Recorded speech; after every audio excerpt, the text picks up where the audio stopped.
Bonjour à tous. Paix à tous, paix à tout le monde. Bonjour, paix à tous. Bonjour à tous, paix à tous. Bonjour Myriam. Donc, on va faire le troisième commandement. Non, le quatrième ou le troisième, je ne sais plus maintenant. Quatrième. Le quatrième commandement sur, évidemment, le sabbat. Et ça tombe bien parce que ce soir commence le sabbat. Donc, je trouve que c'est pile approprié. Alors, on va commencer par lire des versets. Et puis, on fait comme d'habitude. Donc, on va demander à Samy. Exode 28, tu te souviendras du jour du sabbat pour le sanctifier. Pendant 6 jours, tu travailleras et tu feras tout ton ouvrage, mais le 7e jour est un sabbat pour Yahvé ton Dieu. Tu ne feras aucun ouvrage, ni toi, ni ton fils, ni ta fille, ni ton serviteur, ni ta servante, ni tes bêtes, ni l'étranger qui est dans tes portes, car en 6 jours, Yahvé a fait le ciel, la terre, la mer et tout ce qu'il contient. Ils contiennent, mais il s'est reposé le 7e jour.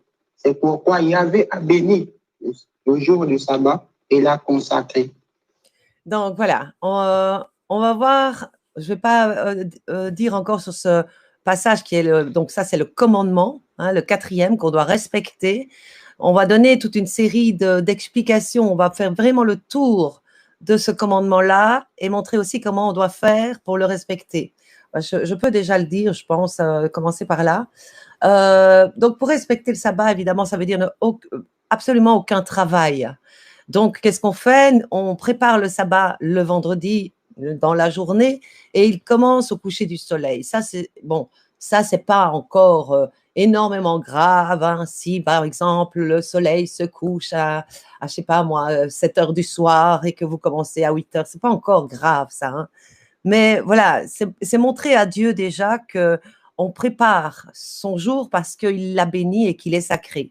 Tout ce que Dieu bénit et rend sacré, c'est évidemment d'une extrême importance et on ne doit pas banaliser ces choses-là.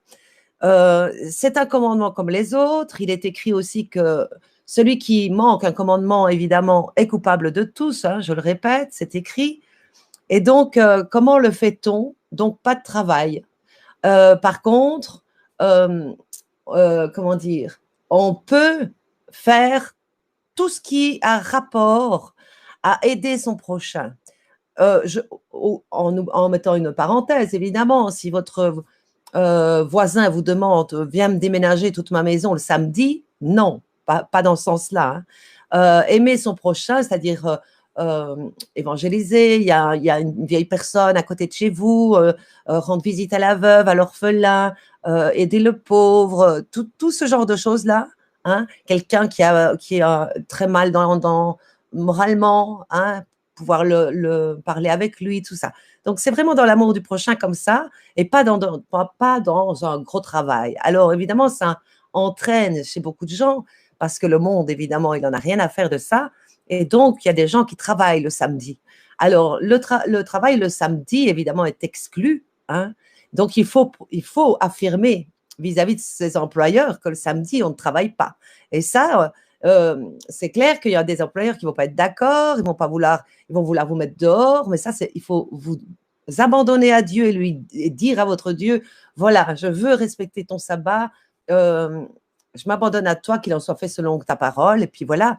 Et lui s'occupera de mettre un bon esprit dans votre patron ou peu importe, mais écoutez, parce que de toute façon, même si vous alliez travailler le samedi, que vous désobéissez au sabbat, c'est bien plus grave pour vous, hein, que de perdre votre emploi. Et si vous perdez votre emploi pour une cause, pour Dieu, pour respecter ses commandements et que vous vous abandonnez à lui, c'est clair et net qu'il ne vous laissera pas sans nourriture, sans ce que vous avez besoin.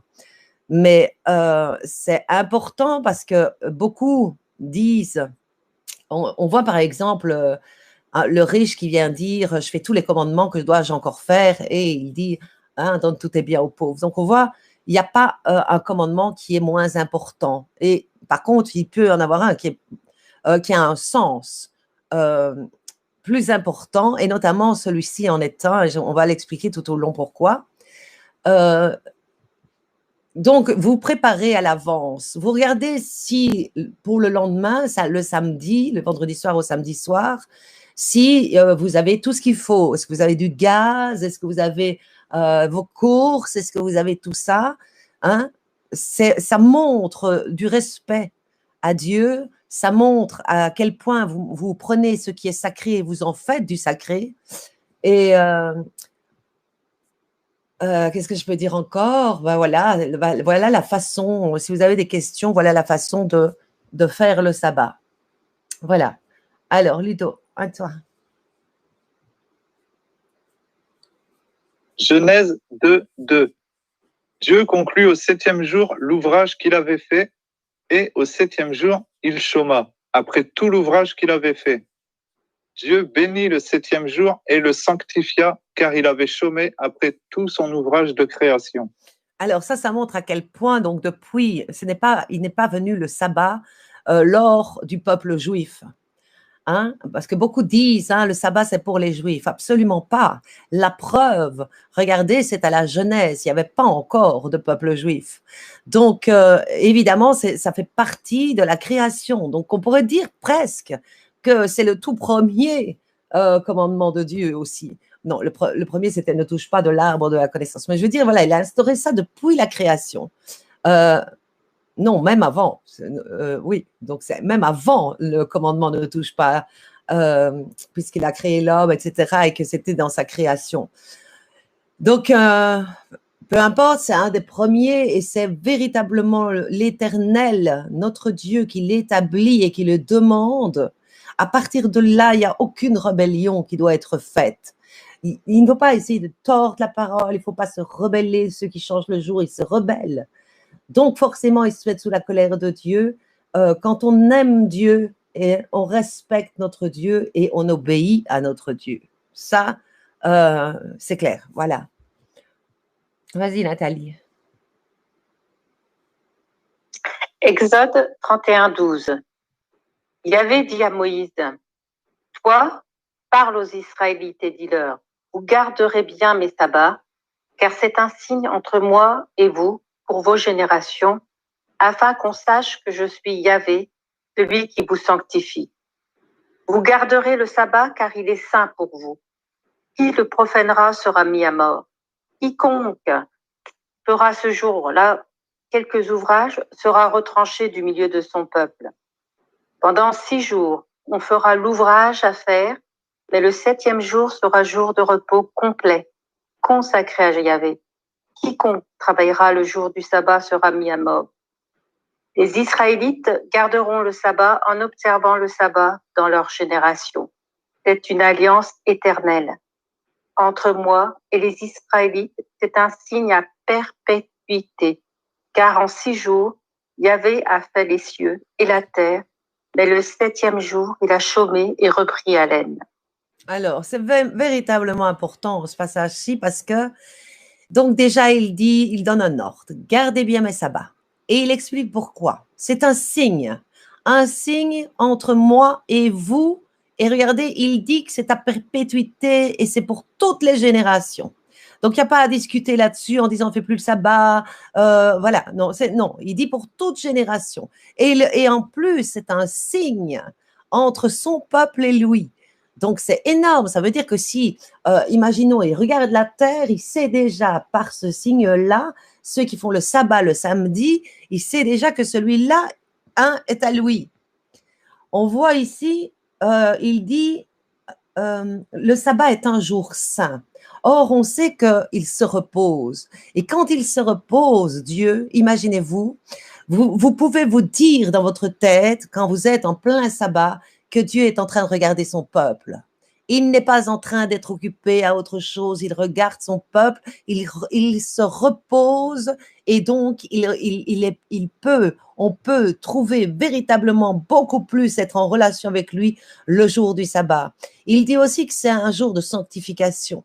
Entre guillemets, c'est-à-dire un jour où l'homme peut justement s'arrêter et se repentir et faire un point, sa conscience. C'est un jour où on ne fait pas seulement pas de travail, mais c'est aussi un jour où on peut où il demande qu'on consacre ce jour-là à lui. C'est un peu comme s'il vous disait, reprends haleine dans ce monde plein de stress. Reprends haleine, repose-toi, mets-toi en face de moi et adore-moi. C'est un peu ça. Ou lis ma parole, ou entre en relation, ou prie, ou fais un état de conscience. On voit que dans le monde, hein, les gens n'ont plus le temps de rien. Voilà pourquoi aussi c'est une bénédiction qu'il donne ici avec ce sabbat-là, parce que les gens peuvent faire un état de conscience, peuvent entrer en eux-mêmes. Or, on ne trouve pas Dieu sans entrer en soi-même. Et le monde, évidemment, étant dont le prince est Satan, hein, tout ce temps de ce règne de Satan, c'est clair que lui va tout faire pour vous distraire, pour que ce soit stressé, pour ci, pour ça, pour ne pas que vous ayez à la rencontre de l'Éternel et que vous lui consacrez aussi toute la reconnaissance. Hein? C'est de la reconnaissance qu'on doit à notre Dieu. Vous avez la vie grâce à lui. Vous avez tout ça grâce à lui. Et en plus, il veut sauver son peuple par Christ. Donc, vraiment, ceux qui blasphèment le sabbat, c'est vraiment se moquer du Créateur et de toutes les beautés aussi qu'il a fait dans la nature. On voit ici aussi, donc il dit bien que c'est un repos complet consacré à Yahvé. Hein? Il met aussi que tous ceux qui travailleront seront mis à mort. C'est une façon de dire que ceux qui ne font pas le sabbat et qui travaillent n'ont aucun respect. Ils n'ont aucun respect, ils n'ont d'ailleurs pas la loi de Dieu dans leur cœur, donc c'est clair que ça va à la mort. Regardez les religieux, encore une fois, ils font le sabbat le samedi, ils ne le font pas, ils n'en ont rien à faire. Hein, ils voient que leur portefeuille, ils vont à la mort, c'est clair. Il dit bien, les Israélites garderont le sabbat. Quand il dit garderont, c'est façon de dire qu'ils gardent ce jour-là sacré dans leur cœur. En observant le sabbat dans les générations, donc ils font faire aussi à nos enfants. Hein. On peut, dans famille, par exemple, le jour du sabbat, justement, lire la parole, parler à ses enfants au niveau, justement, de les éduquer dans la foi, etc. Et alors, évidemment, jamais oublier le signe à perpétuité. Le signe à perpétuité. C'est énorme, ça. C'est lui qui a tout fait. Hein, et pensez toujours, ça aide énormément de dire que ce jour-là, principalement, Dieu vous regarde. Donc, soyez irréprochables. Tournez-vous vers lui, c'est le moment. C'est un peu comme quand vous travaillez toute la semaine, hein, vous rentrez là, c'est le week-end, vous allez souffler, vous êtes en couple et vous profitez de ça pour dialoguer, pour mettre à jour tout ce qu'il y a à mettre à jour entre vous, etc. C'est la même chose. Voilà, à toi mon cœur.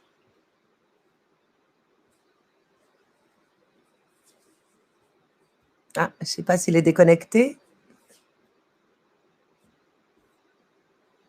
Samy? Il avait un problème de son, il n'entendait plus dans la réunion, apparemment c'est revenu et je ne sais pas où ça en est là. Ah, bah alors, vas-y Ludo.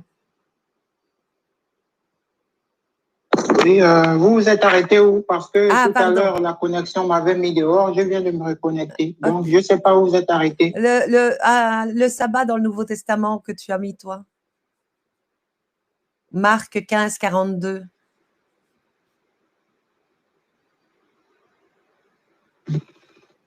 Ah oui, Marc 15, 42. Déjà le soir était venu, et comme c'était la préparation, c'est-à-dire la veille du sabbat, Joseph d'Arimathie, membre notable du conseil, qui attendait lui aussi le royaume de Dieu, s'en vint hardiment trouver Pilate et réclamant le corps de Jésus. Il advint qu'un jour du sabbat passait à travers les moissons et ses disciples se mirent à se frayer un chemin en arrachant les épices. Et les pharisiens lui disaient, vois, pourquoi font-ils au jour du sabbat ce qui n'est pas permis?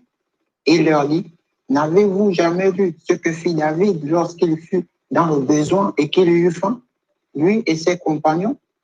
Comment il entra dans la demeure de Dieu au temps du grand prêtre Abiatar et mangea les pains d'oblation qu'il n'est permis de manger aux prêtres et en donna aussi à ses compagnons? Et il leur disait, le sabbat a été fait pour l'homme et non l'homme pour le sabbat. en sorte que le Fils de l'homme est maître même du sabbat. Alors, ici, Jésus montre par rapport au sabbat que ces fameuses lois qu'on voit que les Juifs observaient du style, par exemple, faire du pain sans le vin, toutes ces coutumes, on va dire. On voit aussi, on peut dire aussi qu'il y en a en Afrique de ça beaucoup. Enfin, toutes les coutumes, même en Europe, toutes les catholiques, tout ça. On voit que ça, c'est sous la loi. Et Jésus montre ici que c'est sous la grâce, lui. Et comment ça se passe le sabbat? Quelle différence? Il l'observe toujours. Ça veut dire que c'est un commandement de Dieu et même Jésus l'observe. Mais par contre, regardez, il l'observe quand on dit qu'il applique la loi, il l'accomplit. Voilà, c'est ça le terme. Quand il accomplit la loi, ça veut dire que, étant donné qu'avant c'est l'Ancien Testament, et comme je l'ai toujours dit, tout le monde était sous la colère de Dieu, il fallait que les gens apportent des sacrifices d'animaux pour pouvoir approcher Dieu, et ça ne donnait pas la vie éternelle, c'est pour ça qu'ils devaient toujours recommencer à faire des sacrifices d'animaux.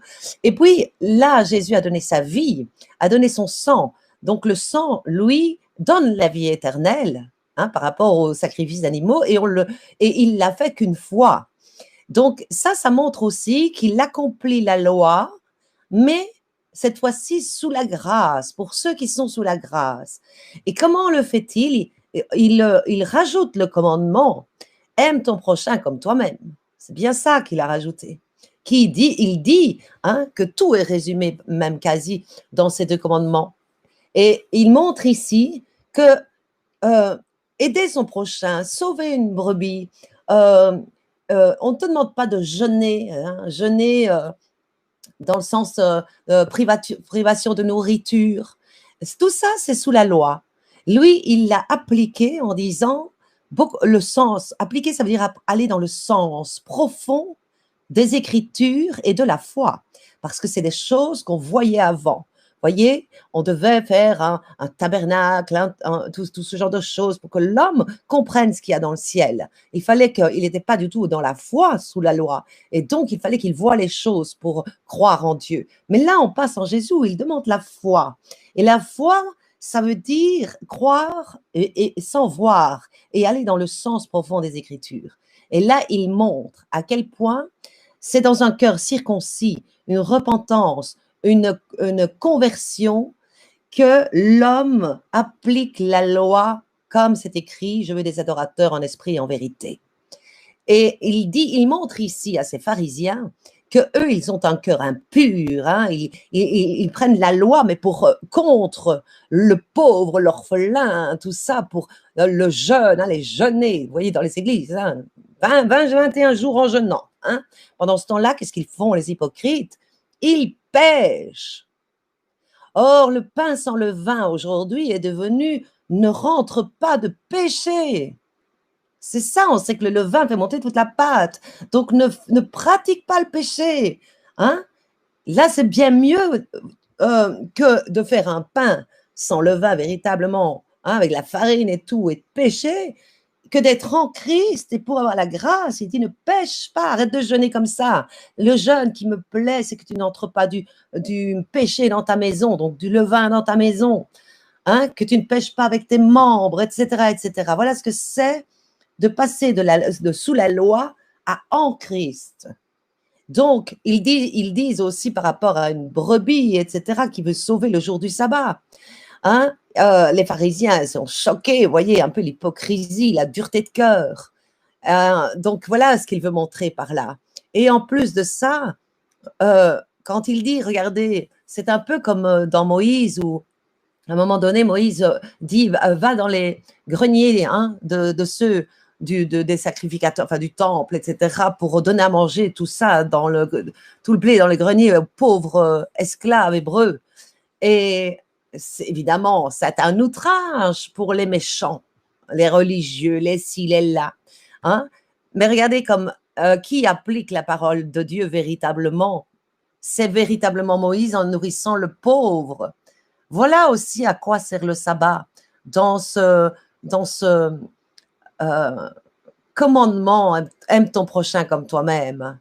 Et on voit ici aussi que tout ça a été donné, ce blé dans les greniers, pour pour des pharisiens qui avaient le cœur dur et perverti et sans conversion, alors que le pauvre, lui, avait droit, ainsi que le véritable saint, avait droit à ces offrandes-là. On voit dans, dans un des passages que Dieu dit « Donnez ça à mes sacrificateurs ».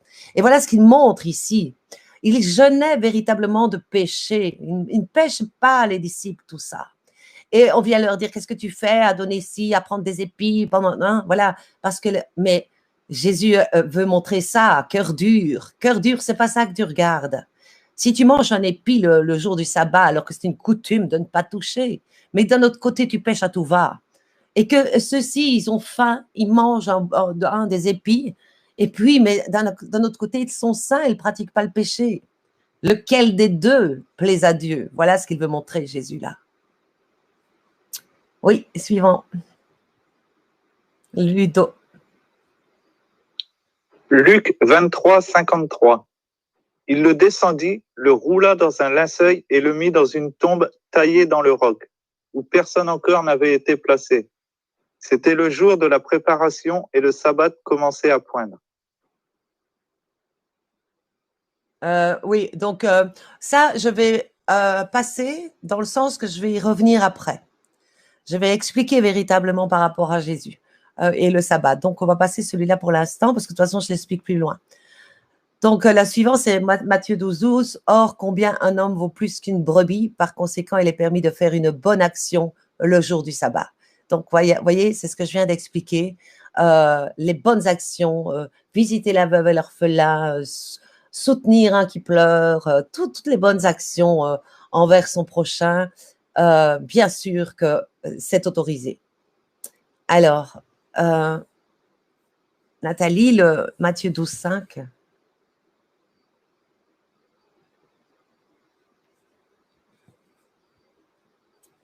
Ah, Matthieu 12, 5, d'accord.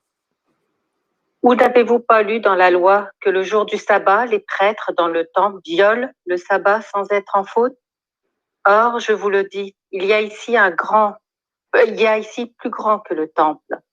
Et si vous aviez compris ce que signifie, c'est la miséricorde que je veux, et non le sacrifice, vous n'auriez pas condamné des gens qui sont sans faute, car le Fils de l'homme est maître du sabbat. Alors, ça, c'est merveilleux, évidemment. Hein. Il montre encore une fois avec les temples. Hein, c'est toujours les hommes hypocrites sous la loi qui ont un cœur dur. Voilà. Et que Christ, à partir du moment où Christ est là, hein, bonjour Moldavie, j'arrive jamais à dire son nom, Monalvi. Voilà. Donc, évidemment, il dit, hein, ce n'est pas tout ce que vous faites dans votre temple, hein, d'aller lever les mains au ciel et pécher à tout va et détester ton frère, etc., etc. Voilà ce qu'il veut dire par là, évidemment. Hein.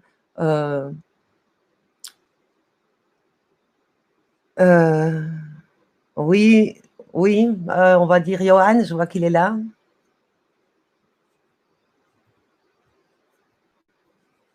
Johan? Oui. Alors, Matthieu 12, 5. Non, c'est Ézéchiel 20, 12. Ah oui, d'accord. Ézéchiel 20, 12. Et j'allais jusqu'à leur donner mes sabbats comme signe entre moi et eux, afin qu'ils sachent que c'est moi, Yahvé, qui les sanctifie. Alors, donc, sanctifier, c'est rendre saint, c'est aussi une mise à part pour un usage sacré. Donc ça, il dit, hein, c'est Yahvé qui les sanctifie par son épouse, par l'Esprit Saint de vérité, mais c'est encore pour montrer et appuyer sur le fait que c'est un signe. Un signe, quand Dieu donne un signe entre lui et le peuple, c'est une immense marque d'amour, évidemment. On voit ici, donc je vais lire maintenant ici, cette reconnaissance de Dieu est de la plus haute valeur pour chaque être humain. Tous ceux qui aiment le Seigneur et le servent sont très précieux à ses yeux.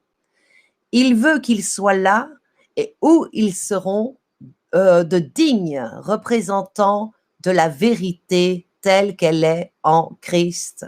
Et ça, regardez l'amour que c'est, hein, parce que le sabbat, tout le monde souffle, hein, etc. Mais regardez ce que c'est. C'est un signe de Dieu, de son amour pour nous. C'est quand même énorme pour montrer à quel point on est précieux à ses yeux. Alors, le sabbat apparaît au cœur des 10 commandements. Il a été donné par le Créateur comme un signe donc, ou un sceau de son autorité. Il l'identifie par son nom, hein, le Seigneur ton Dieu. Alors, il est aussi le lien entre les fêtes. Hein, on voit toutes les fêtes de l'Éternel qui sont aussi obligatoires à observer si on est du peuple de Dieu. Et le sabbat lie un peu ces fêtes. Hein, puisque entre chaque fête, il y a chaque fois les sabbats. Donc, c'est comme un lien, le sabbat aussi. Hein, et on sait que tous les liens par rapport à Dieu sont des liens sacrés. Alors, ici, je continue. Tout comme Dieu s'est reposé le sabbat, après avoir terminé son œuvre de création. Jésus, regardez comme c'est important, on n'a jamais entendu, vous n'avez jamais entendu ceci par rapport à Christ. Jésus s'est reposé dans la tombe pendant le sabbat. Donc, après avoir terminé son œuvre de son sacrifice en mourant pour nous, pour que nous puissions avoir la vie éternelle. Donc, le jour du sabbat, il est doublement béni. Tout d'abord à la création, par Dieu, et puis à la croix par Christ. C'est pourquoi, selon le livre des Hébreux, hein, en se reposant le jour du sabbat, le croyant véritable, disciple, celui qui aime Dieu, montre qu'il se repose aussi de ses œuvres comme Dieu s'est reposé des siennes, mais aussi accepte de vivre la croix pareil pour mourir, crucifier sa chair, mourir à son ego, mourir à soi-même, ce que nous ici, les saints, nous sommes en train de faire dans le sens que nous vivons le tombeau pour l'instant de Christ. La même chose comme Christ. Hein? Alors, je ne sais pas si t'as qu'à lire. Samy, je pense.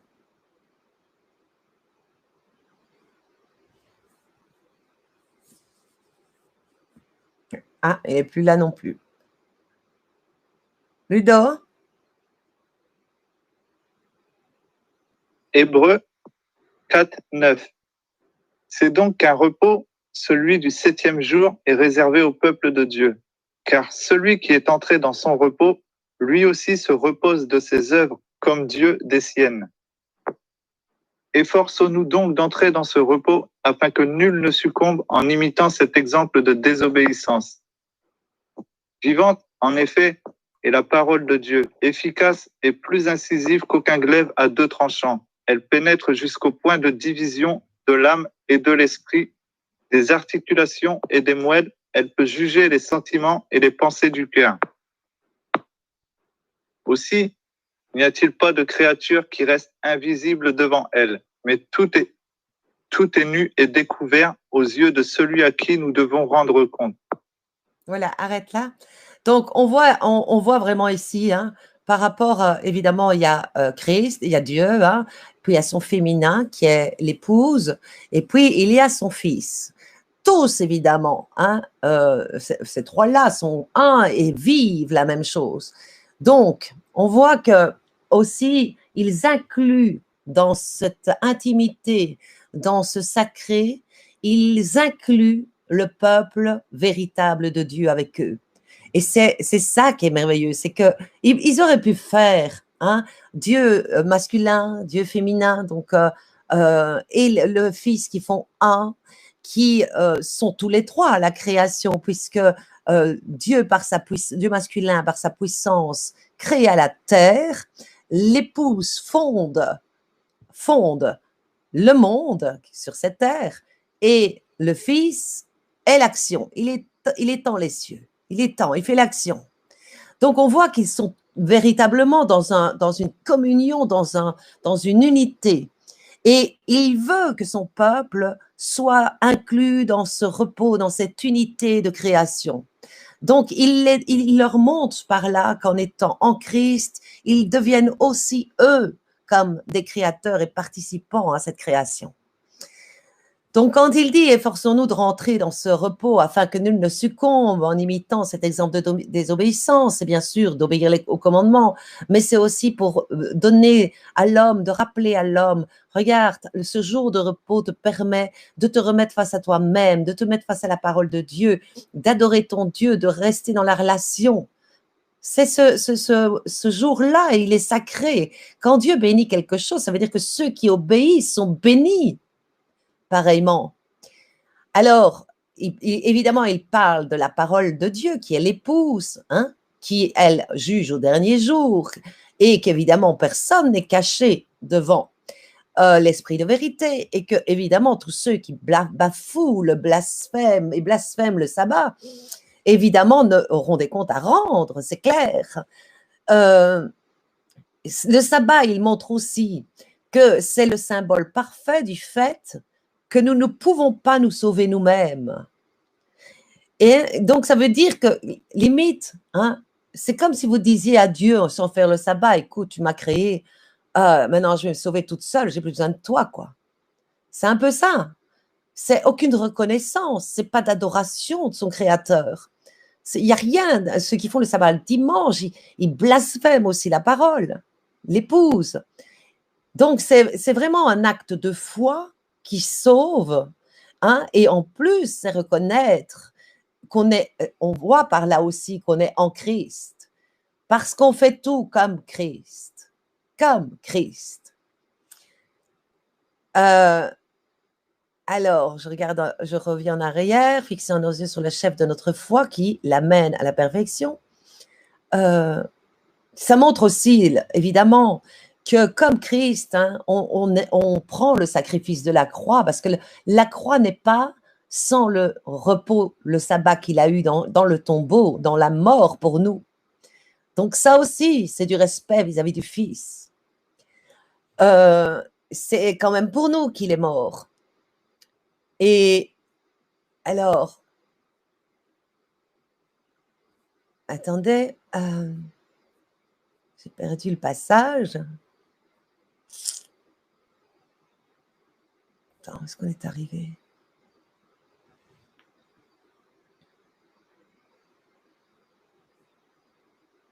Hébreux 12:2. Merci, j'ai perdu tout qui était. Ah, voilà. Donc, ça on a lu, hein, du trône de Dieu, on a lu jusque-là? Non, pas encore. Fixons nos yeux sur le chef de notre foi qui l'amène à la perfection, Jésus qui, au lieu de la joie qui lui était proposée, endura une croix dont il méprisa l'infamie et qui est assis désormais à la droite du trône de Dieu. Ça veut dire aussi, regardez la promesse là-dedans. Hein? C'est clair que celui qui vit le sabbat, hein, qui est aussi synonyme de la mort de Christ, puisqu'il est écrit « nous sommes ensevelis avec lui », montre évidemment la promesse à venir aussi d'une résurrection. Songez à lui qui a enduré de la part des pécheurs une telle contradiction, afin de ne pas défaillir par lassitude de vos âmes. C'est clair que on doit avoir beaucoup de patience, nous, les saints, puisque on doit vivre cette grande épreuve et qu'on rêve, évidemment, plus on va dans la sainteté, plus le monde est horrible à nos yeux, et plus on rêve, et plus on attend, et puis l'espérance grandit de ce millénium. Et il dit, vous n'avez pas encore résisté jusqu'au sang dans la lutte contre le péché. Alors, quand on voit la majorité des religieux, ils n'ont même pas lutté du tout. C'est encore plus simple. Ils ne luttent même pas du tout contre le péché. Hein? Donc, ça montre aussi ici à quel point c'est important tout le temps que nous vivons ici de sanctification, d'observer les commandements, d'apprendre à aimer Dieu pour ce qu'il est, pour ce qu'il vaut. Hein? Avez-vous oublié l'exhortation qui s'adresse à vous comme à des fils? Mon fils, ne méprise pas la correction du Seigneur et ne te décourage pas quand il te reprend. Car celui qui aime le Seigneur, il le corrige, il le châtie, tout fils qu'il agrée. C'est pour votre correction que vous souffrez. C'est en fils que Dieu vous traite. Et quel est le fils que ne corrige pas son père? Si vous êtes, écoutez bien, si vous êtes exempt de cette correction, vous voyez bien qu'il n'y a pas de correction dans les églises. Si vous êtes exempt de cette correction dont tous ont leur part, c'est que vous êtes des bâtards et non des fils, des bâtards. D'ailleurs, nous avons eu pour nous corriger nos pères selon la chair et nous les respectons. Ne serons-nous pas soumis bien davantage au Père des esprits pour avoir la vie?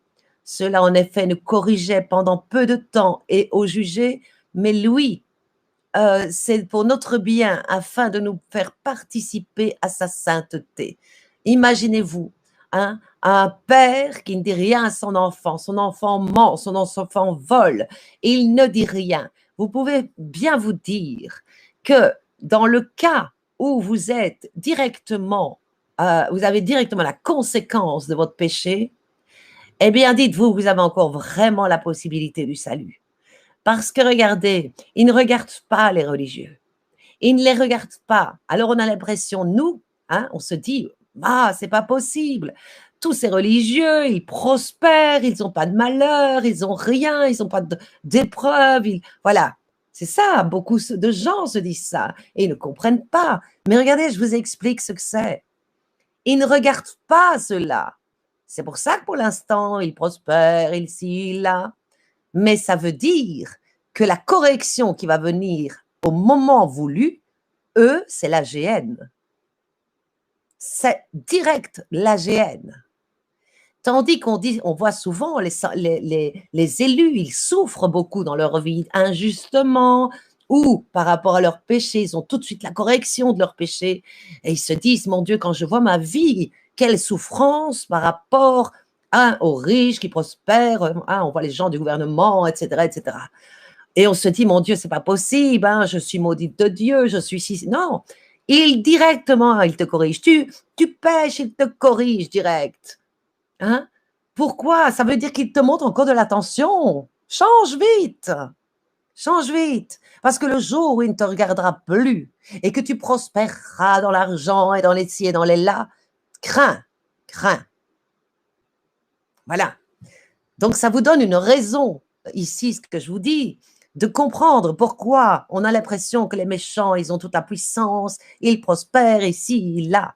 Dites-vous, c'est une malédiction, parce que Dieu ne les regarde pas, et au jour où il va décider, ceux-là, ils sont directs dans la GN. Donc, alléluia s'il nous corrige. Quand l'épouse corrige, prenez ça dans le bon sens de votre bonheur, de votre salut éternel. Par contre, vous voyez bien les pasteurs comme ils sont, soi-disant, papa, père, homme de Dieu. Regardez comment ils corrigent leurs églises. Ils ne les corrigent qu'en disant, tu ne donnes pas des dîmes. Mais par contre, pêche, pratique la sodomie, je te prêche ça, moi, dit Tunasi, tu peux pratiquer ça. Voilà. Malheur à eux, malheur. Alors, c'est pourquoi redressez vos mains inertes et vos genoux fléchissants et rendez droit vos pas, pour vos pas, les sentiers tortueux, afin que le boiteux ne dévie point, mais plutôt qu'il guérisse. Recherchez la paix avec tous. Attention, recherchez la paix avec tous. On parle ici entre vous, les sanctifiés, les justes. Parce que ce n'est pas une paix quand vous allez dénoncer les ténèbres et vous devez le faire. Donc, recherchez la paix avec tous et la sanctification entre vous qui dites aimer Dieu, sans laquelle personne ne verra le Seigneur. Pourquoi? On doit être comme Christ. La sanctification, c'est l'esprit de vérité qui donne la vérité, qui sanctifie. Et cette vérité-là va vous amener à être comme Christ. Voilà la sanctification. Pourquoi? Parce que Dieu ne voit et ne donne la grâce n'est qu'en Jésus. En étant Jésus, vous êtes comme Jésus et là, vous êtes sous la grâce. Et Dieu ne voit son peuple que par Jésus, tous ceux qui sont en Jésus. Voilà, c'est ça la sanctification. La véritable sanctification, c'est ça. Et on ne peut pas être sanctifié tant qu'on n'a pas eu de repentance dans son cœur, puis les actes qui vont avec, qui est la conversion, puis le pardon de Dieu arrive à ce moment-là alors, parce qu'on est sorti du monde, on est surtout pas dans les religions, hein, et on fuit le péché, parce qu'on a horreur du péché. C'est bien le mot, hein, horreur du péché. Alors on a véritablement, quand on a horreur du péché, on a une véritable conversion dans son cœur. Et les actes sont véritables parce qu'on se dit, ah non, j'ai tellement horreur de ça, je ne veux plus le voir, je fuis ça. Voilà. Et là, on a le pardon. Et à partir du moment où on a le pardon, ça y est, ça commence la sanctification. On brise la chair parce que la chair se révolte contre l'esprit et se révolte contre Dieu. On brise son ego, on brise tout ça pour être comme Christ. Si tu aimes l'argent, brise ça parce que tu dois aller en Christ et Christ n'aime pas l'argent. Vous voyez, c'est ça que ça veut dire. Alors, vas-y, je ne sais plus qui. Amour, t'es là? Un peu difficile. Oui. Vas-y. Donc, Le Nouveau Testament, oui. le Nouveau Testament identifie Jésus comme celui par qui Dieu a fait toutes choses et par son épouse, sa sagesse, qu'il a fondé le monde. C'est par le couple divin que Dieu a créé notre monde en 6 jours et s'est reposé le 7e jour. Par conséquent, il est hautement significatif que alors que Jésus pendait encore sur la croix, le vendredi après-midi, il s'écria en Jean 19, 30, quand il eut pris le vinaigre, Jésus dit, c'est achevé. Alors, regardez un peu la signification du sabbat. En plus, parce qu'évidemment, Christ fait toute la volonté du Père, hein, pour justement son Créateur aussi, hein, pour son Père, pour la gloire de son Dieu. Il fait tout de la même manière. Et quand on voit ça, qu'il il a choisi de dire oui pour faire la volonté de Dieu, de se reposer aussi le 7e jour, dans cette mort, hein, où il a donné sa vie. Regardez comment il instaure que le jour du sabbat, on peut aimer son prochain. Regardez comme il l'a montré, lui. Il a été sur la croix, là, le jour du sabbat, pour tous. Regardez, quelle valeur a le sabbat. Hein? Et il a dit, c'est achevé. C'est achevé. Je fais toute ta volonté. Hein? Je suis d'accord aussi de me reposer ce 7e jour en donnant ma vie. Mais il montre aussi la résurrection. Il montre aussi que l'entrée du millénium sera le grand sabbat de la résurrection. Donc, il faut passer aussi par cette mort à soi-même. Dans ce sabbat, vous pouvez, quand je dis le sabbat est aussi de la repentance, ça veut dire ça. Prenez conscience que dans ce sabbat, est-ce que vous êtes mort à vous-même, comme Christ est mort aussi, et qu'il a été enseveli, et dans le jour du sabbat, il était dans son tombeau. Il était tout à Dieu, il a fait toute la volonté de Dieu, il a aimé son prochain et tous ceux que Dieu lui a donnés comme lui-même. Il s'est sacrifié en tout pour Dieu. Êtes-vous comme ça? De le repos du sabbat, regardez, tout est achevé. Christ a fait tout ça. Et quand il se met quand il est dans la tombe, tout est achevé. Est-ce que vous, le jour de votre sabbat, quand vous faites le samedi, le sabbat, est-ce que tout est achevé? Avez-vous vécu toute la vie de Christ? Avez-vous vécu cette mort à tout le péché, à vous-même, hein, à votre ego, à vos envies, vos ambitions, tout ça? Êtes-vous comme ça dans le sabbat? Êtes-vous dans cette mort comme Christ? Parce que ça veut dire que si vous êtes là dans le sabbat, comme Christ, et moi je peux le dire que je le suis parce que je suis dans ce sabbat encore là depuis 3 ans et demi dans ce tombeau, une petite chambre, je n'ai pas de vie, j'ai pas d'ambition, j'adore mon Dieu à longueur de journée. Et je peux dire pareillement, moi épouse, c'est achevé. C'est achevé.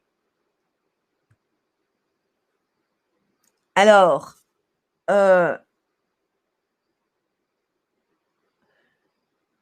attendez, voilà. Donc, comme on l'a vu, le sabbat du 7e jour, donc, a été un signe du vrai peuple de Dieu tout au long de l'histoire. En commençant tout au début par Adam et Ève et pendant la période du royaume d'Israël et s'étend à perpétuité dans le roc déjà du Nouveau Testament qui étaient les disciples, cette ébauche-là, cette base a continué là et il dit à perpétuité, donc c'est aussi pour nous. Et c'est un signe distinctif du peuple de Dieu, du véritable peuple de Dieu, des derniers temps pareils. Donc, on le voit dans Apocalypse 14, 12. Voilà qui font donc la constance des saints. Ceux qui gardent les commandements de Dieu et la foi en Jésus. Tous les commandements de Dieu. Pourquoi on doit mépriser un des commandements de Dieu? Pourquoi? Pour se mettre sous sa colère, tout simplement. Donc, on voit que le sabbat est comme un signe à son origine, à la création, tandis que la circoncision a commencé seulement avec Abraham. Donc, Jésus dit, en se référant à la Genèse, que le sabbat a été fait pour l'humanité. On voit dans Marc 2, 27, il montre que nous appartenons à Dieu par la création, parce qu'il nous a créés, et par la rédemption, parce qu'il nous justifie par son Fils, et il nous sanctifie par son épouse, qui est l'Esprit Saint, par la vérité. Ainsi, bien que Paul dise que la circoncision n'est plus importante, il fait valoir que parce que c'est une circoncision du cœur maintenant, toujours, comme j'ai dit, ça c'est sous la loi, on faisait la circoncision au bébé, maintenant on passe dans une circoncision du cœur qui est la nouvelle naissance. Donc, bien que Paul dise que la circoncision sous la loi n'est plus importante, il fait valoir que l'observation des commandements de Dieu, y compris le sabbat, est toujours des plus importantes. Alors, quelqu'un peut lire Hébreux 4, 9?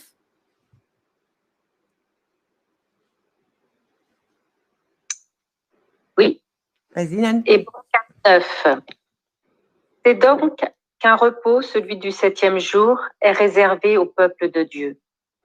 Car celui qui est entré dans son repos, lui aussi se repose de ses œuvres, car Dieu des siennes. Efforçons-nous donc dans ce repos afin que nul ne succombe en imitant cet exemple de désobéissance. Alors ici, il est remis à peu près le même passage qu'on a déjà lu tantôt, mais je veux dire aussi que beaucoup de gens disent aussi non, on est déjà dans le grand repos. Non, c'est faux. C'est clair que je vais expliquer cela.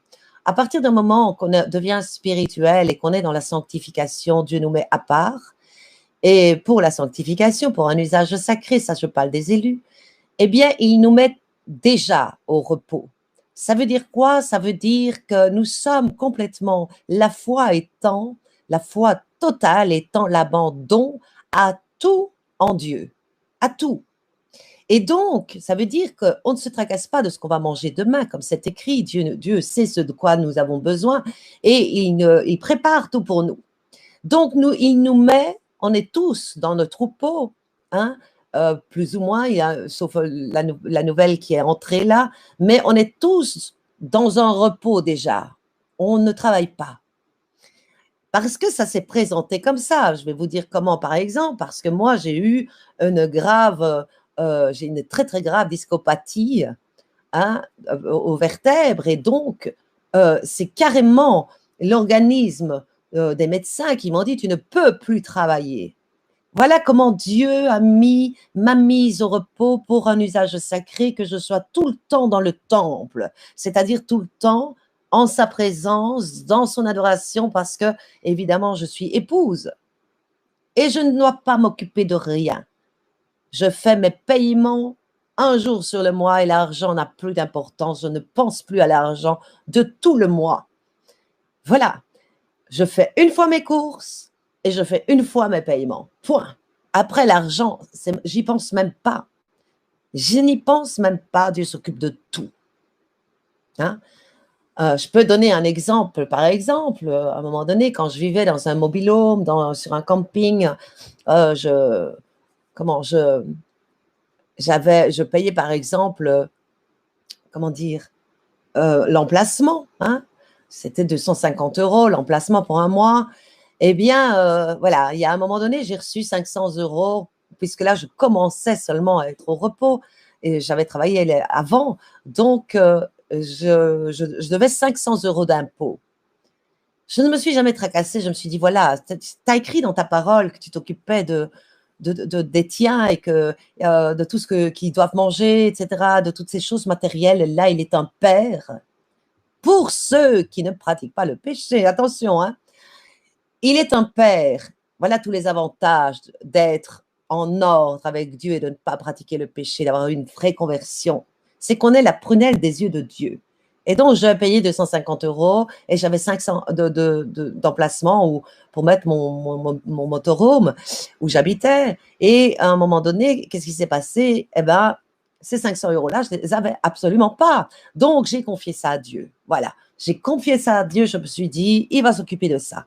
Et il y a le propriétaire du camping qui vient près de moi et qui me dit, tiens Muriel, j'aimerais bien te proposer quelque chose parce qu'avant d'être croyante, mon petit métier, on va dire, était chanteuse, donc je faisais des concerts, etc. Et donc, que j'ai arrêté au moment où je suis devenue croyante. Et là, il est venu me demander, voilà, écoute, au camping ici, eh bien, il y a 2 petites fêtes et j'aimerais que tu chantes. Et est-ce que tu es d'accord? Et je dis oui, je veux bien, hein, parce qu'il était vraiment terriblement gentil avec moi, avec tout ce qu'il m'avait accueilli, etc., etc. Et je dis d'accord, je t'offre ça.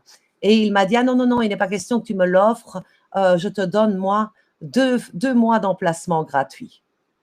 Or, mon emplacement gratuit était 250 € par mois, ça faisait les 500 €. Voilà comment Dieu a pourvu pour mes impôts. Voilà. Et c'est comme ça dans tout le troupeau. Nous vivons tous ça. Hein, ils sont tous là, ils peuvent le dire. Nous vivons tous cela. Et quand il y en a un qui est plus pauvre, nous appliquons et nous donnons nous-mêmes, tous ensemble, pour qu'il n'y ait pas un qui est plus pauvre que d'autres. Voilà le véritable troupeau dans la vérité, comment est-ce qu'il vit. Et Dieu s'occupe de tout ce qu'on a besoin matériellement. Voilà. Alors, on continue. Vas-y, Johan. Épouse, si je pouvais dire quelque chose, épouse. Oui, oui, vas-y. C'est juste par rapport justement au travail, par rapport à Dieu. Je me rappelle même que vous aviez demandé à Dieu si je devais travailler ou pas, parce que j'étais un peu confus et je ne savais vraiment pas si je devais travailler ou pas, ou continuer mon travail. Et je me rappelle que vous aviez demandé à Dieu si je devais travailler, et vous m'aviez dit que c'était pas l'important. Et le lendemain, j'avais eu justement mon terrible songe. Voilà. Tu avais eu quoi? J'avais eu le songe. Ah ouais, donc voilà, ben, voilà. Il montre sa volonté toujours, mais attention, hein, il ne faut pas non plus quelqu'un qui est sous la loi qui veut jouer au sein, hein, attention, parce qu'il ne va pas s'occuper de ceux qui pratiquent le péché. Tout ça, ce sont les avantages, l'héritage. On voit que Jésus, Dieu, s'est occupé de tout son matériel. Il ne s'est jamais occupé de tout ça, hein. Quand il devait avoir des impôts, voilà le poisson qui lui donne le sou. Donc, nous vivons ça, mais ce n'est uniquement que pour les saints. C'est tous les avantages, les bénédictions, l'héritage d'être en Christ. Voilà. Parce que beaucoup de gens disent, oui, mais en Christ, c'est trop difficile, on ne peut plus pécher, on doit s'oublier soi-même, on doit crucifier notre chair, il nous reste quoi dans l'histoire? Eh bien, tu gagnes toutes les richesses du ciel. C'est ça que les religieux n'ont pas compris. Et toutes les richesses du ciel sont toutes l'héritage que Christ avait. C'est-à-dire que Dieu s'occupe de tout, de ce que tu as besoin.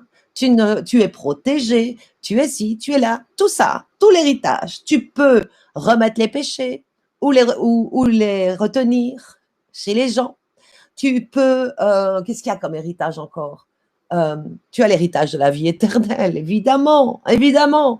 Tu es amené à la vérité. Et le fardeau n'est plus léger. Il te guérit. Moi, il m'a guéri absolument toutes les blessures du passé.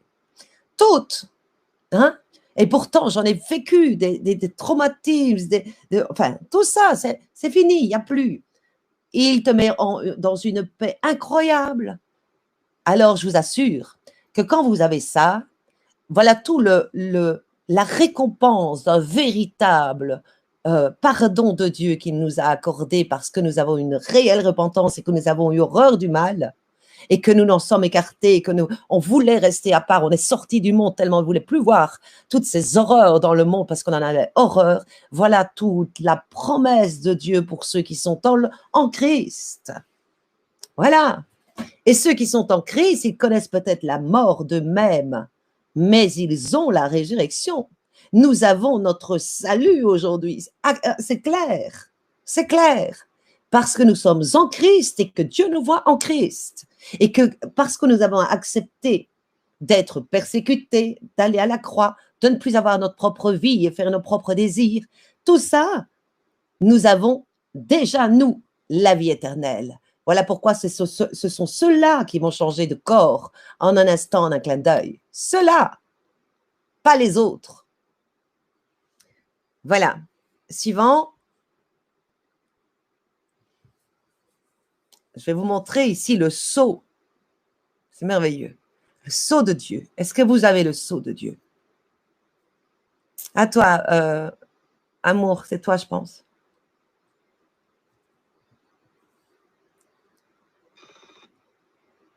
Acte 7, 48. Mais le Très-Haut n'habite pas dans des demeures faites de main d'homme. Ainsi le dit le prophète, le ciel est mon trône et la terre l'escabeau de mes pieds. Quelle maison me bâtirez-vous, dit le Seigneur, et quel sera le lieu de mon repos? N'est-ce pas ma main qui a fait tout cela? Mieux que raide, oreilles et cœur incirconcis. Toujours vous résistez à l'Esprit Saint. Tels furent vos pères, tels vous êtes. Donc ici, je voulais prendre ce passage-là quand même parce que ça montre que ceux qui sont déjà en Christ vont automatiquement faire le sabbat parce qu'ils vont faire tout comme Christ. Or, vous voyez, je viens de vous expliquer comment ce que c'est d'être véritablement dans le vrai temple aujourd'hui, c'est d'être en Christ. Et quand on voit tous ces temples, hein, ils refusent d'aller en Christ. Ils refusent en fait la vie éternelle. Et Dieu le dit véritablement quand il dit « Je n'habite pas dans des demeures faites de main d'homme. Je n'habite pas dans des demeures faites de main d'homme. » Autrement dit, toutes ces églises, tous ces temples, toutes ces mosquées, tous ces trucs-là, Dieu n'habite pas dedans, il n'est pas là. Il dit qu'il est dans le ciel, c'est son trône, tout le ciel est son trône. Donc, autrement dit, vous êtes sous le regard de Dieu sur son trône. La terre est l'escabeau de mes pieds. Imaginez-vous ça, mettez-vous ça en tête. Regardez le ciel, dites-vous, là, tout le ciel qui est au-dessus de moi, c'est le trône de Dieu, il est assis dessus et ses pieds, c'est la terre. En dessous de ses pieds, c'est la terre. Donc, il a la vue absolument sur tout. Ça, c'est une image. Parce que lui, son trône veut dire son esprit est partout dans le ciel. Mais je vais vous montrer l'image pour que vous puissiez imaginer comment est-ce que les hommes n'ont pas la crainte. Ils sont en train de faire des églises partout et lui, il est là au-dessus en train de regarder ça. Et il répond à ça. Regardez comme il est fâché de toutes ces églises. Il dit, nuque raide, oreille et cœur incirconcis, autrement dit non pardonné, non sauvé, non repenti. C'est ça un cœur incirconcis. Toujours vous résistez au Saint-Esprit. Alors quand vous entendez tous ces gens dans les temples qui sont en train de dire Monsieur Bourgier sous le Saint-Esprit, enseignement de Monsieur Castanou sous le Saint-Esprit. Excusez-moi, regardez quel mensonge. Quel mensonge. Non, on devrait dire la vérité. Il n'habite pas dans les temples, Dieu. Il le dit lui-même de sa voix là. Donc, celui qui est dans leur temple, qui les appelle Dieu, c'est Satan. Ce n'est pas Dieu, il n'est pas là. Et il dit, rentre dans ta chambre, ferme la porte et prie ton père. Ton père qui est là dans le secret. Ah, il est là. Il est là. Ici, il dit, je n'habite pas dans les maisons de main d'homme, les églises, tout ça là. Et il dit encore bien à ceux qui vont dans les églises, nucrède, tu t'opposes à mon épouse, donc tu t'opposes à la vérité. Donc, tu t'opposes à l'éternité. Voilà. Et quand il dit, tels furent vos pères, tels vous êtes, il parle des pharisiens. Voilà comment il définit tout religieux ici encore dans ce temps-ci, en leur disant, vous êtes comme vos pères, vous êtes comme des pharisiens du temps de Jésus qui ont crucifié Jésus. Alors ici, je vais lire le sceau. Hein? Regardez le sceau de Dieu. On sait qu'il va frapper la terre. Quand il dit retiens les 4 vents, hein? Ça veut dire retiens toute la puissance que j'ai dans ma colère, c'est-à-dire autant les ouragans, autant des 4 coins. Il dit retiens les 4 vents pour que mes enfants, mes véritables adorateurs, soient d'abord marqués dans le sceau, exactement comme Moïse. Ils ont dû mettre le sang sur les linteaux avant que la mort ne passe, le jugement de Dieu. Donc, regardez ce qu'est le sceau aujourd'hui. Hébreux 8:10, il est dit, mais voici l'alliance que je ferai avec la maison d'Israël. Quand on voit Israël, c'est aujourd'hui, c'est tout sur la terre. Ce n'est pas que les Juifs. Hein? Mais par contre, il le montre. En Christ, il n'y a plus ni juif, ni grec, ni homme, ni femme.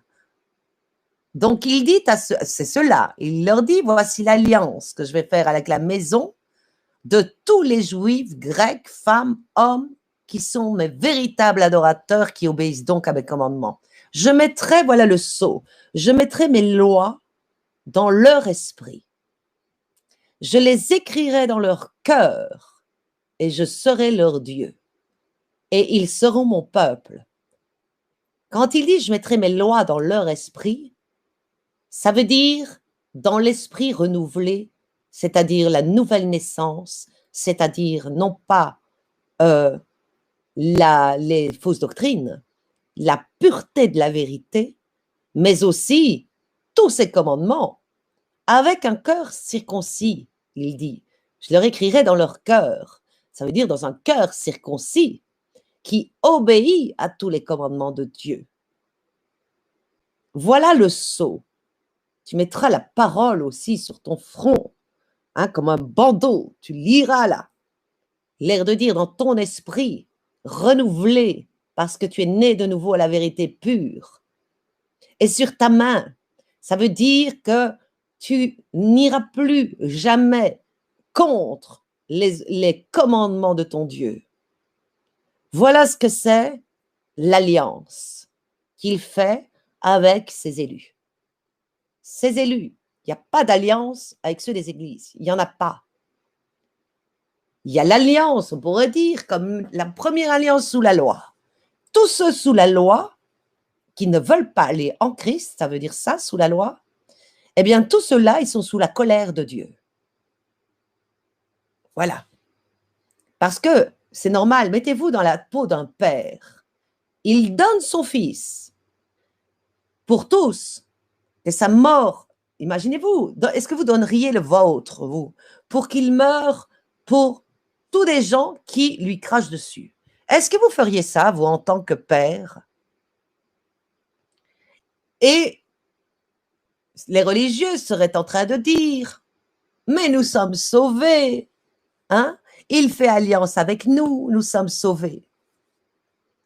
Alors qu'ils refusent d'aller, de devenir saint et d'aller en son fils qu'il a donné là, qu'il a sacrifié.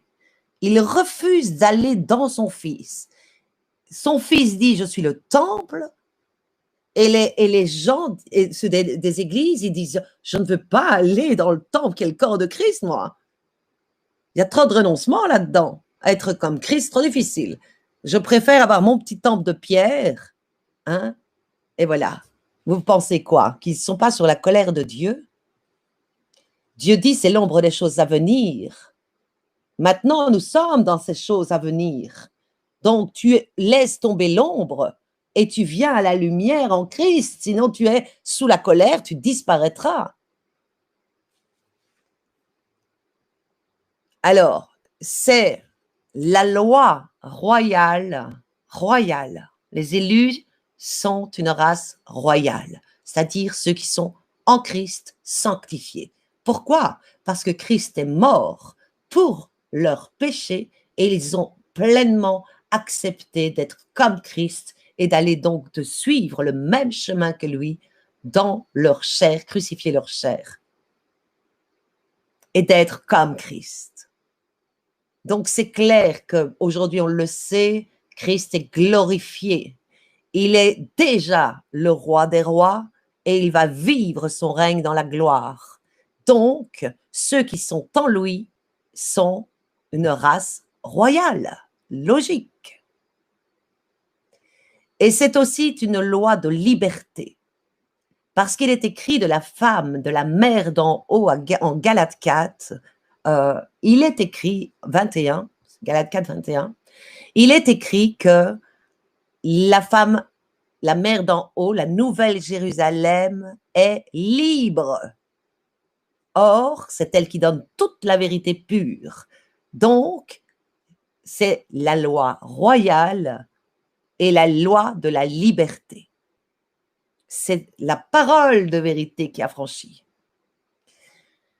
Donc, c'est qu'au sein même des 10 commandements que l'on ne peut garder sans l'aide du Saint-Esprit, il faut l'épouse, c'est elle qui sanctifie, parce qu'elle donne toute la vérité. Tu peux aller suivre un pasteur qui donne plein de levain, hein, c'est clair que tu ne garderas pas les commandements.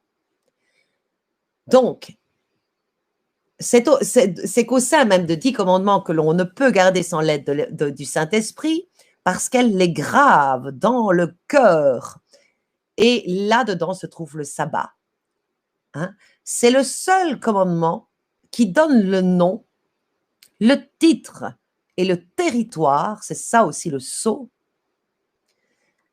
du Tout-Puissant, dans ce sceau que je viens de dire, qui est évidemment tous les commandements pareils. Mais là, ça montre, ce sabbat montre une spécificité de ce sceau de Dieu qui montre tout le territoire du Dieu Tout-Puissant. Tous ceux qui vivent et qui appliquent les 10 commandements et qui font le sabbat dans le monde sont de Dieu, appartiennent à Dieu et donnent le territoire de Dieu. Parce qu'ils sont reconnaissants, ils se mettent en Dieu de cette manière comme étant co-créateurs. Donc, le sabbat contient son nom, l'Éternel ton Dieu, son titre, le Créateur qui a fait, et son territoire, les cieux, la terre, la mer et tout ce qui y est contenu. C'est pourquoi le prophète Ézéchiel dit « Sanctifiez mes sabbats et qu'ils soient entre moi et vous un signe auquel on connaisse que je suis l'Éternel votre Dieu. » Ézéchiel 20, 20. Ainsi donc, le sceau de Dieu qui est dans le cœur de l'homme est dans le cœur même de la loi de Dieu. On peut noter aussi que le commandement est de sanctifier le jour du sabbat. Vous serez saints car je suis saint. Lévitique 11, 44. Donc le jour est déjà saint. Le jour du sabbat est un jour saint parce que Dieu, à la création, a accompli ces 3 actes-là pour qu'à toujours le sabbat représente sa sainteté. Il s'est reposé le 7e jour avec l'homme, il a béni ce jour-là et il l'a sanctifié. Reposé, il a béni il l'a sanctifié. Hein? Sanctifié, mis à part pour un usage sacré. Donc, c'est donc un jour béni éternellement. Tout ce que Dieu fait durera toujours. Ecclésiaste 3,14. Mais il est impossible de sanctifier le sabbat alors que l'on transgresse l'un des 9 autres commandements, évidemment, qui sont tous des principes de sainteté. Hein? Il ne faut pas non plus faire le sabbat et puis pas faire les autres. Donc, l'observation du sabbat, à elle seule, comprend le reste des 10 commandements qui doivent être scellés dans le cœur repenti, hein? Circoncis, et dans un esprit renouvelé. Et par sa fonction même, est digne aussi, comme les autres, et même plus, d'être appelé le sceau de Dieu. Sous l'influence, évidemment, du Saint-Esprit, de la vérité, de l'esprit de vérité, par lequel vous avez été scellés pour le jour de la rédemption. Éphésiens 4,30. Pourquoi? Parce que quand on est en Christ, qu'on ne pratique plus le péché parce qu'on a été pardonné de Dieu, c'est le signe qu'on est pardonné de Dieu, on ne pratique plus le péché volontaire. À partir de là, le Saint-Esprit va vous sanctifier, vous faites tous les commandements de Dieu, vous êtes scellés pour la rédemption, pour la résurrection. Scellés par la vérité. C'est ça que l'épouse scelle, par la vérité, pure.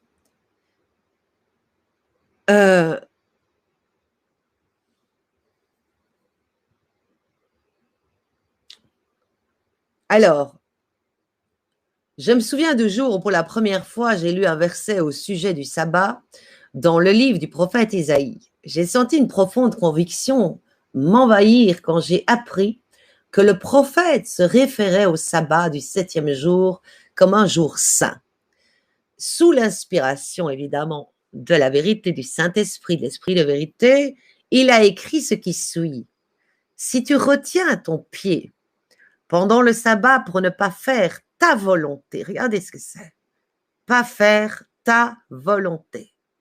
En mon saint jour, si tu fais du sabbat tes délices, donc ce n'est pas une corvée d'adorer ton Dieu, hein, de sanctifier, de te repentir, de lire la parole, etc.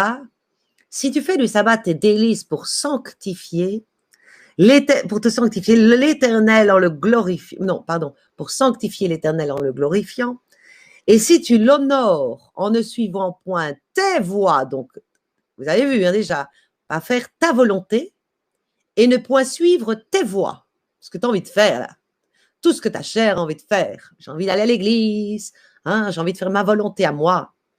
En ne te livrant pas à tes penchants là, autrement dit, tout ce qui est ta chair, qui est contre l'esprit, et à de vains discours, regardez les églises qui font de vains discours, alors tu mettras ton plaisir en l'Éternel et je te ferai monter sur les hauteurs du pays. Ça veut dire quoi ça?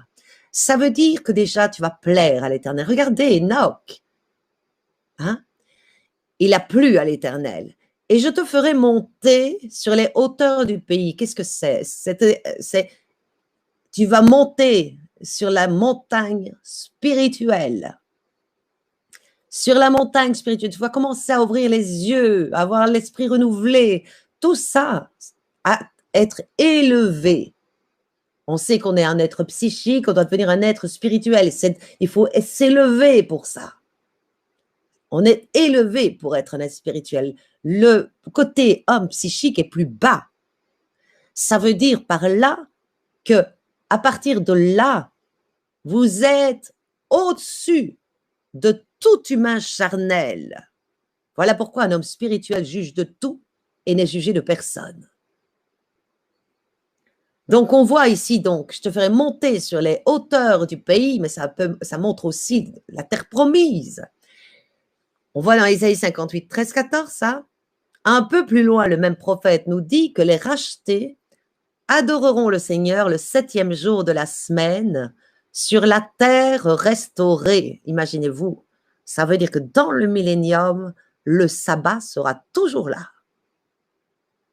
Car comme les nouveaux cieux et la nouvelle terre que je vais créer subsisteront devant moi, dit l'Éternel, ainsi subsisteront votre postérité, votre nom.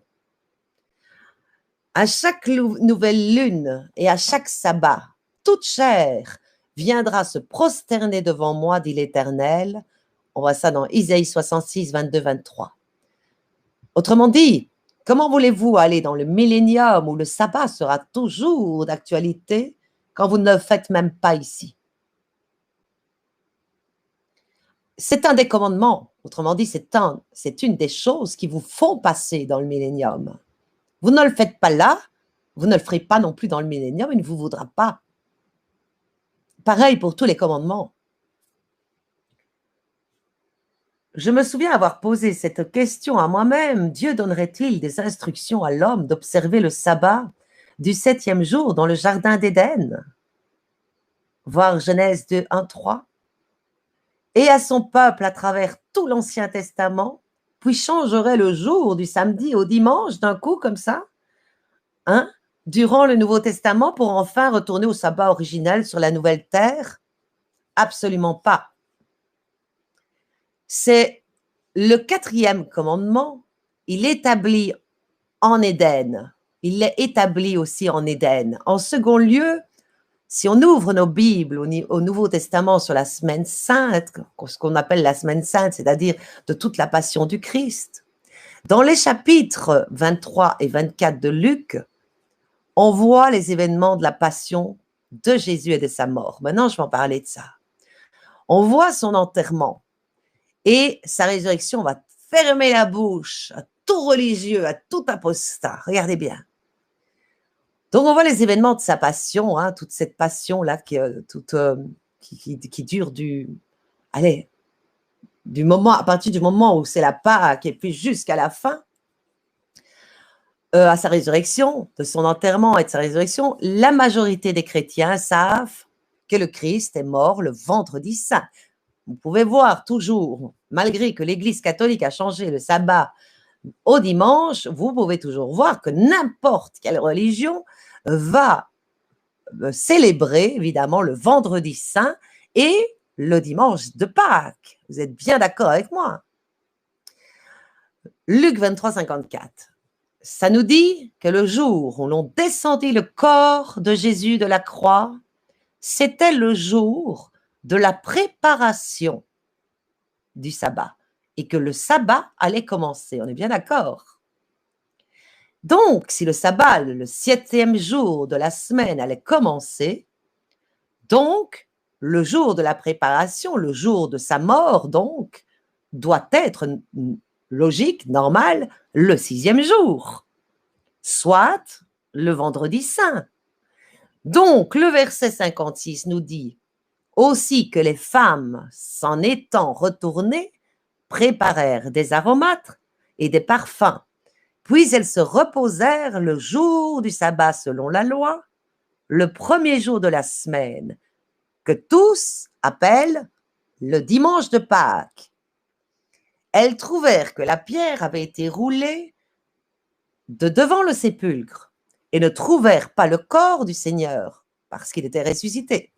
Luc 24, 1, 3. Je vous prie donc de noter que le vendredi, il est mort. La préparation du sabbat, c'est écrit, il est mort là. On voit donc que le samedi, il se repose dans le tombeau, suivant la loi, et le dimanche, il est donc ressuscité. Donc le 7e jour, qui est le jour du repos, doit être le samedi. Le jour entre la préparation du sabbat, ou donc le 6e jour, et le premier jour de la semaine, qui est le dimanche, où il est ressuscité. Ça veut dire que le jour du milieu, entre la préparation et la résurrection, il était où? Il était dans le tombeau, donc le samedi. Donc, n'acceptez donc aucun argument qui tient que nous devons observer le sabbat le dimanche au lieu du samedi parce que Christ est ressuscité en ce jour-là. Il y en a qui ont été dire Oui, mais on fait le sabbat le dimanche parce que c'est le jour de la résurrection. Où est-ce que les Écritures nous parlent de ce changement-là? Souvenez-vous que même l'Église catholique affirme qu'il n'y a aucune autorité biblique pour un tel changement et accepte même toute la responsabilité de l'observation du dimanche comme jour de repos. En outre, Romains 6, 3, 5 nous dit clairement que Dieu a établi le baptême pour honorer la résurrection. Absolument pas le sabbat, le baptême. Autrement dit, l'engagement de bonne conscience envers Dieu et la repentance. Voilà ce qui est là pour honorer la résurrection, et on le voit dans Romains donc 6, 3, qui peut lire.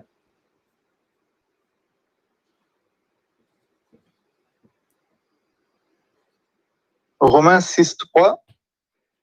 Ou bien ignorez-vous que baptisés dans le Christ Jésus, c'est dans sa mort que tous nous avons été baptisés. Nous avons donc été ensevelis avec lui par le baptême dans la mort, afin que, comme le Christ est ressuscité des morts par la gloire du Père, nous vivions nous aussi dans une vie nouvelle. Car si c'est un même être avec le Christ que nous sommes devenus par une mort semblable à la sienne, nous le serons aussi par une résurrection semblable. Voilà, voilà ce qui honore la résurrection.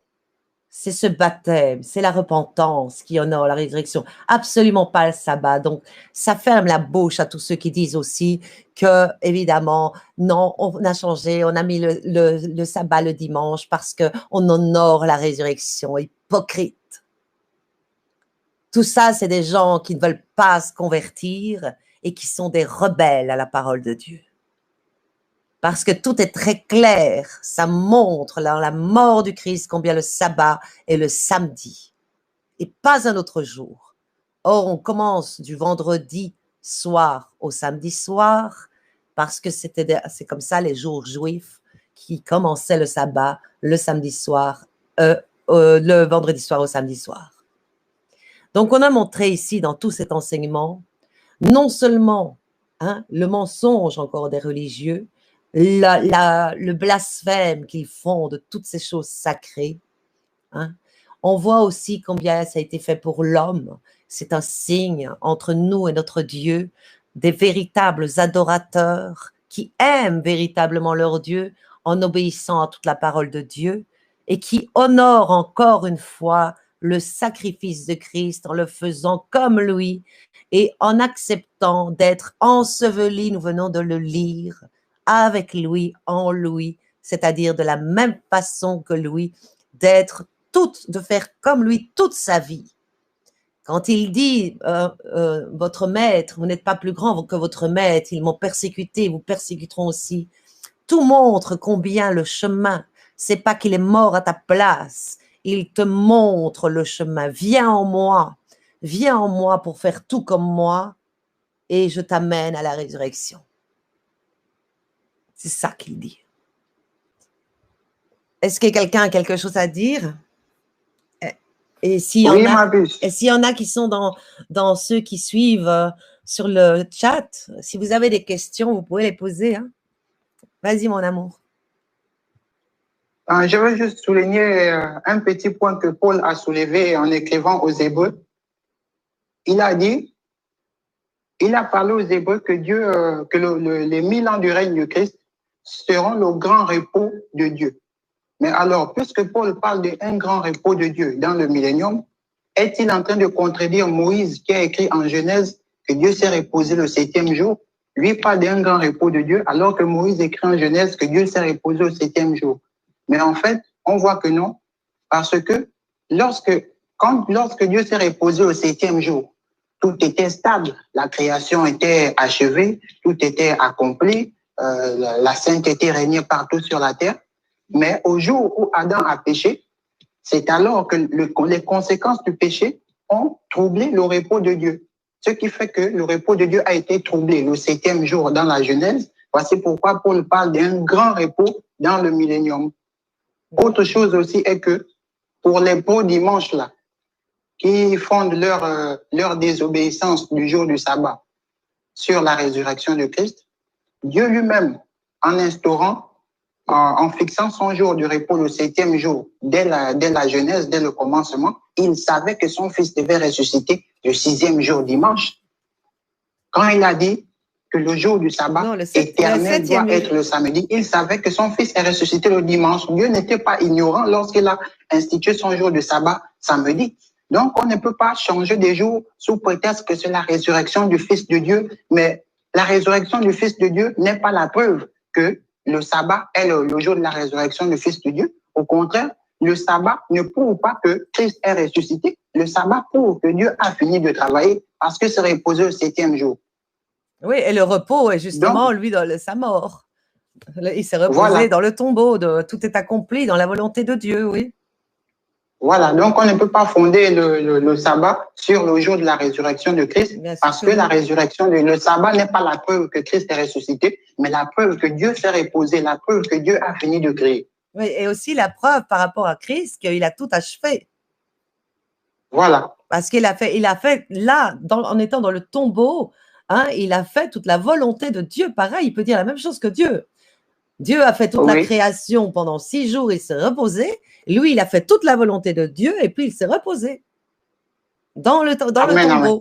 Voilà. Et ça donne la résurrection. Alors, je voudrais dire aussi par rapport au millénium, hein, on voit bien que dans l'âge, on voit que 1000 ans égale un jour de création. C'est à la 7e trompette que le millénium commence. Donc, c'est un grand repos dans le sens, le grand repos là, aussi pour tout adorateur de Dieu et de Christ, ont tout accompli eux aussi dans la volonté de Dieu. Et comme 1000 ans est un jour, ces 1000 ans de millénium est justement aussi ce grand repos du 7e jour. Oui, et puis je veux ajouter aussi qu'on peut dire que on peut dire que spirituellement, toute la vie de Christ, de sa naissance à sa mort, a été de 6 jours spirituellement parlant, puisqu'il a accompli toutes choses au 7e jour. À la croix, il a dit tout est achevé le 7e jour. Donc, on peut dire qu'il a vécu spirituellement 6 jours. Non, c'est à la fin du 6e jour qu'il a dit tout est achevé. C'est au moment de sa mort, c'est le 6e jour, c'est le jour de la préparation. Ouais. Voilà. Oui. Donc voilà, voilà une question de Erika. Bonjour, juste une question. Vous avez dit le sabbat commence le vendredi. C'est à partir du matin ou le soir?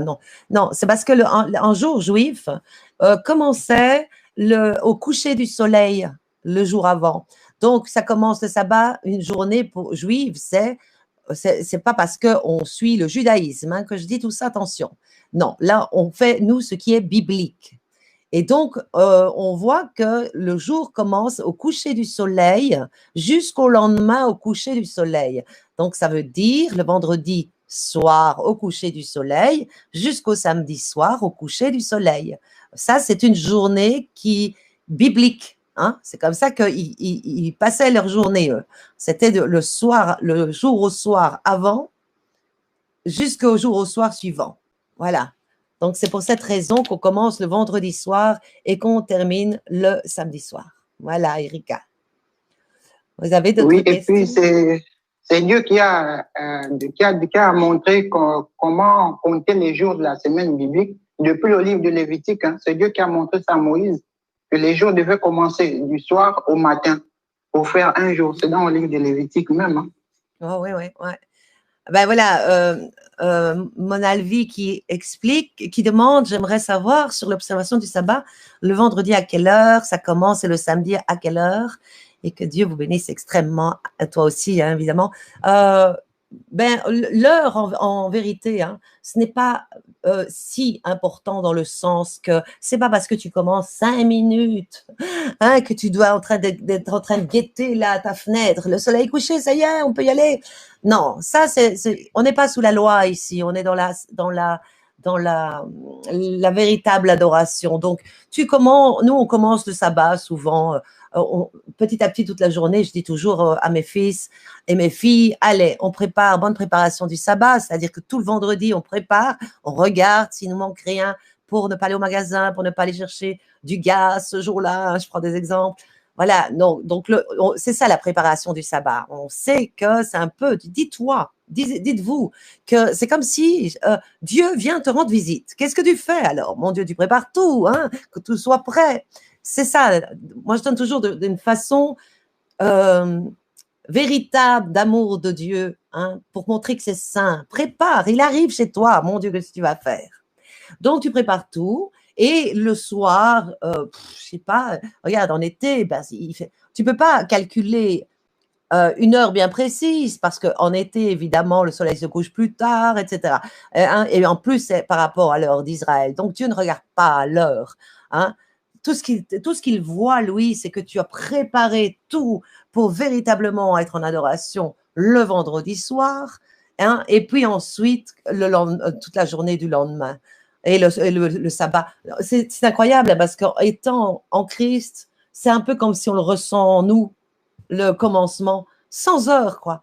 Je ne sais pas si c'est comme ça pour vous, les fils, mais souvent, quand on se dit bon sabbat dans le troupeau, eh ben, c'est souvent, je ne sais pas moi, parfois c'est 18 heures, parfois c'est 18h30, mais c'est toujours dans ces eaux-là et on sent en nous, ça y est, le sabbat commence.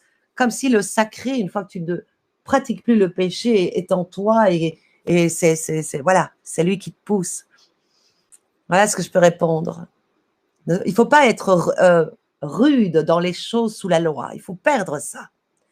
Tu vois, ce n'est pas des traditions. Attention, regardez à l'horloge, à 18h pile, c'est le sabbat. Vous voyez, Dieu, il n'aime pas tout ça. Dieu, il l'aime, il préfère bien mieux de te voir préparer ton sabbat comme le faisaient Marthe et Marie parce que Jésus arrivait vite, préparant tout, mais ne pas être comme Marthe, hein, qui au moment où Jésus était là n'était pas présente. Lui, il veut ça et c'est ça qu'il attend. Donne-lui dans ton sabbat toute ton attention, toute ton adoration, toute ta remise en question, toute ta repentance, tout ça, donne-lui ça, il voit ça, lui. Il ne va pas regarder, mon Dieu, elle est arrivée 5 minutes en retard du coucher du soleil. Voilà comment est Dieu. C'est important. Il regarde toujours le cœur. Le cœur. Alors, les gens dans les religieux disent, bah, pourquoi tu me juges, hein? Dieu regarde le cœur. Mais ils ne savent même pas voir que leur cœur est hypocrite. As-tu de l'amour pour ton Dieu? Comment montres-tu ton amour pour ton Dieu? Quand tu regardes la façon dont moi je te donne pour des petits exemples, imagine-toi véritablement qu'il va arriver chez toi. Es-tu dans la vérité? Es-tu dans la vérité? Es-tu droite? Vas-tu rougir? Parce que dis-toi, il va venir chez toi, il te connaît, il voit tout en toi. Alors, comment vas-tu te mettre? Tu vas déjà préparer tout, mais en plus préparer ta conscience, te mettre face à toi-même, te mettre face à la parole. Dis-toi, Dieu va venir voir, il va voir mon cœur là, il va voir tout ce que je fais. Ça ça te donne la crainte de Dieu, et la crainte de Dieu empêche de pécher. Et donne la repentance. Parce que quand tu crains Dieu, ce n'est pas crainte du style « Oh là là, il va venir me frapper », mais du style « Mon Dieu, est-ce que je vais être assez belle à ses yeux? Est-ce qu'il va me regarder en face ?» Parce qu'il ne regarde pas le péché. Donc, si je fais des péchés, il ne va pas me regarder, il ne va pas venir chez moi. C'est une relation d'amour comme ça. Ce n'est pas dans les traditions.